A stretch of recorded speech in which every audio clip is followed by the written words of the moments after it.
banyak orang tidak paham tentang, saya mulai dulu dengan definisi pernikahan. Dan ini sudah terbit dalam bentuk DVD manajemen rumah tangga Islami. DVD saya bisa dicari, insya Allah ada. Teman-teman Wisol terbitkan, dan juga kalau tidak salah waktu tabligh akbar saya sempat titipin di sini. Mungkin di masjid masih ada. Kalau enggak nanti kalau ada yang pesan bisa insya Allah saya bawain pada pertemuan yang akan datang. Intinya saya sebutkan di situ ada tujuan, ada definisi pernikahan. Banyak orang berumah tangga tidak tahu apa definisi pernikahan. Di dalam Islam itu ada definisinya. Pernikahan dalam Islam adalah penyatuan dua lawan jenis anak Adam dalam sebuah ikatan ritual agama yang menghalalkan hubungan biologis di antara keduanya, serta menyatukan antara kedua keluarga, kedua pasangan, suku dan negara. Itu definisinya. Saya bagi menjadi 3 potongan. Pernikahan dalam Islam adalah penyatuan antara dua anak Adam, dua jenis, ya, dua lawan jenis dari anak Adam, laki-laki dan perempuan. Dari definisi ini keluar, tidak boleh nikah sesama jenis, nggak ada homoseksual, nggak ada lesbian. Adanya laki-laki dan perempuan, murni laki-laki full, perempuan full, semuanya. Yang tengah-tengah nggak diterima dalam Islam. Banci, lesbian, homoseksual nggak ada dalam Islam, ditolak semua, dosa besar, hukum, nggak boleh, penyakit. Nabi SAW menyuruh seorang banci yang pernah duduk di sekitar para sahabat, lalu Nabi SAW dengar, lalu Nabi mengusir, mengatakan keluarkan orang ini dari Madinah, dianggap penyakit, nggak boleh ada. Kemudian dari anak Adam, berarti tidak boleh seseorang muslim menikah kecuali kepada manusia. Tidak boleh nikah sama jin, nggak boleh melampiaskan biologis dengan hewan, sama manusia. Dalam satu ikatan ritual agama yang menghalalkan hubungan biologis di antara mereka. Jadi ini ibadah. Pernikahan adalah ibadah. Kalau Anda yang hadir sini sudah menikah dan belum niat ibadah waktu itu, hanya karena ajakan teman, hanya karena suruhan orang tua, hanya karena kebetulan suka, itu semua tidak ada dalam Islam. Tidak ada. Pernikahan harus jelas dari awal niatnya karena ibadah, sehingga suka dukanya kita bisa laluin. Yang menghalalkan hubungan biologis di antara keduanya, memang tujuan pernikahan 50%, 70% hubungan biologis. Allah sudah bebankan. Munafik orang mengatakan tidak butuh lihat lawan jenis. Kita butuh lihat, butuh ngobrol, butuh pegang, butuh cium, butuh curhat, butuh berhubungan jima, hubungan biologis. Itu fitrah. Kalau ada orang tidak butuh ini, dia keluar, abnormal, bukan orang yang normal. Tidak ada di situ dia keluar dari batas normalnya. Tapi kalau dia normal, maka manusiawi sekali dia membutuhkan itu. Tapi Allah Subhanahu wa ta'ala mengajarkan kita caranya dengan akad nikah. Hanya 5 menit.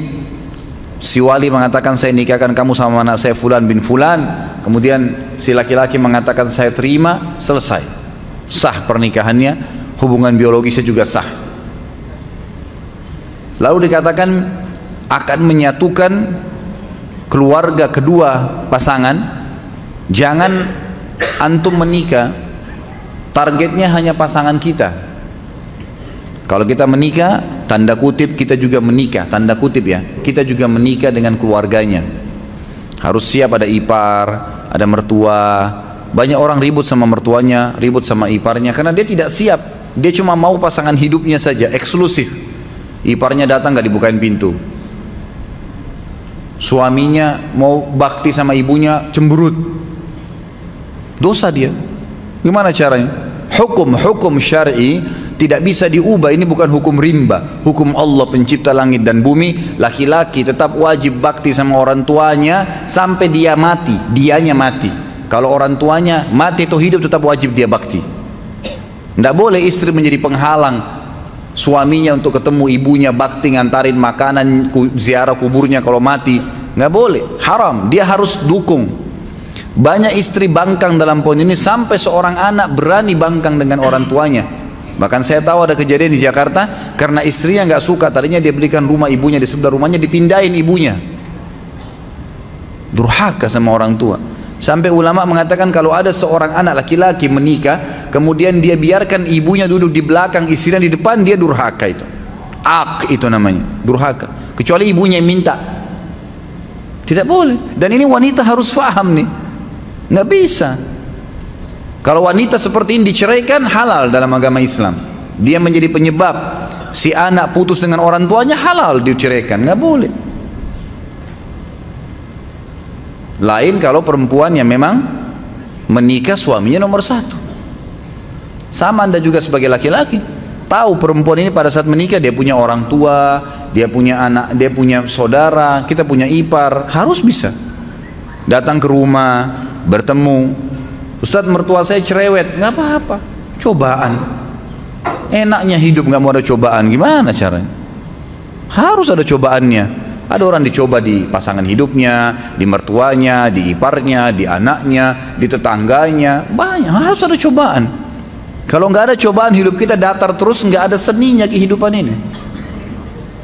Nggak ada seninya, dan manusia nanti tidak akan keluar, potensi seseorang akan keluar kalau cobaan ada. Kita akan muncul ide-ide untuk mencari jalan keluar pada saat kapan? Cobaan ada. Bayangkan kalau hidup kita datar terus nggak ada cobaannya, nggak bakal keluar potensi kita. Allah subhanahu wa ta'ala datangkan cobaan itu untuk mengorek, mengeluarkan potensi yang ada. Emang begitu. Hadapin, pecahkan, ya kan? Pahala sabar didapatkan kapan? Pada saat cobaan datang. Kalau cobaan tidak ada, gimana bisa? Nggak mungkin, ya kan? Istri kita hidup 20 tahun di rumah tangganya sama orang tuanya dengan pola tertentu, cara makan, cara tidur, cara berpakaian. Kita pun hidup 30 tahun di ayah dan orang tua kita dengan cara makan, cara hidup dan seterusnya. Lalu kemudian disatukan, tiba-tiba mau bisa baik semuanya? Nggak bisa. Pasti ada penyesuaian. Asas yang penting dalam rumah tangga adalah yang benar memaafkan, yang salah meminta maaf. Selesai. Dan jangan nginapkan masalah. Jangan pernah nginapkan masalah. Clearkan pada saat itu. Salah, minta maaf, saya perbaikin. Kembali kepada hukum Allah, patokannya agama Allah. Benar salah itu di mata Allah SWT, bukan di mata individu. Banyak orang laki-laki lemah, begitu istrinya marah sama dia, gara-gara dia pergi ke ibunya, langsung dia, ya sudah saya nggak usah ke ibu deh kalau begitu. Daripada saya ribut sama istri saya. Subhanallah. Dudukkan istri Anda. Kamu tahu nggak hukum agama saya wajib bakti dengan ibu saya? Durhaka saya kalau nggak kesana. Kamu pun berdosa kalau kamu lakukan ini. Memang harus begitu. Jangan malah salah di sini, kendor. Harus jelas ya. Kalau perlu seorang istri sokong kamu ke ibumu, ayo saya temenin. Kapan ke ibu, kapan ke ayah. Berikan sokongan. Kemudian dalam pernikahan juga ada tujuan, teman-teman sekalian, harus ada tujuan. Tujuan pertama itu perluasan hubungan. Memang itu tujuannya. A'udzubillahi minasyaitonirrajim. Ya ayuhan nas, inna khalaqnakum min dzakarin wa untha wa ja'alnakum syu'uban wa qabaila lita'arafu. Inna akramakum indallahi atqakum. Hai manusia, kami ciptakan kalian bersuku-suku dari laki-laki dan perempuan, dan kami jadikan kalian bersuku-suku, berbangsa-bangsa. Itu variasi Allah kasih. Semua kan dari Adam dan Hawa ya. Kenapa ada orang Arab, ada orang Melayu, ada orang bule, ada orang Afrika, suku-sukunya banyak. Ya Allah sengaja buat variasi itu untuk kalian saling kenal, mengenal. Kata ulama tafsir, dengan pernikahan tahu tradisi makanan ini, pakaian ini, terusnya. Ada tujuan. Orang yang melangkah kepada sebuah perbuatan tanpa tujuan, maka tidak sampai kepada target yang dia inginkan. Ada orang masuk ke mall, nggak ada tujuannya, nggak ada sesuatu. Dia nanti kacau balau itu. Belanja sembarangan, beli makanan sembarangan, habisin uang percuma, buang-buang waktu, nggak ada tujuan. Nggak bisa. Dalam Islam harus ada tujuan. Saya ke masjid mau sholat, tujuannya sholat, jangan pikirin yang lain. Udah. Lagi mau belanja sesuatu di pasar, memang tujuannya beli sayur, beli tempe, beli segala, beli itu. Ibu-ibu jangan singgah beli daster. Nggak boleh, harus tujuannya jelas. Kalau enggak kemana-mana tuh nanti. Tujuan harus ada. Kita kerja di satu perusahaan, tujuannya ada target. Orang kalau cuma sekedar ya kebetulan supaya saya kerja deh, nggak bakal meningkat prestasinya, nggak bakalan. 10 tahun begitu terus jabatannya.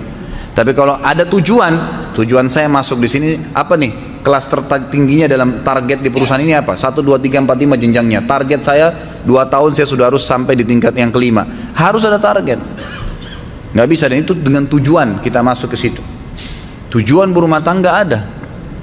Perluasan hubungan. Kita akan kenal keluarga istri, keluarga suami, jaringannya lebih luas.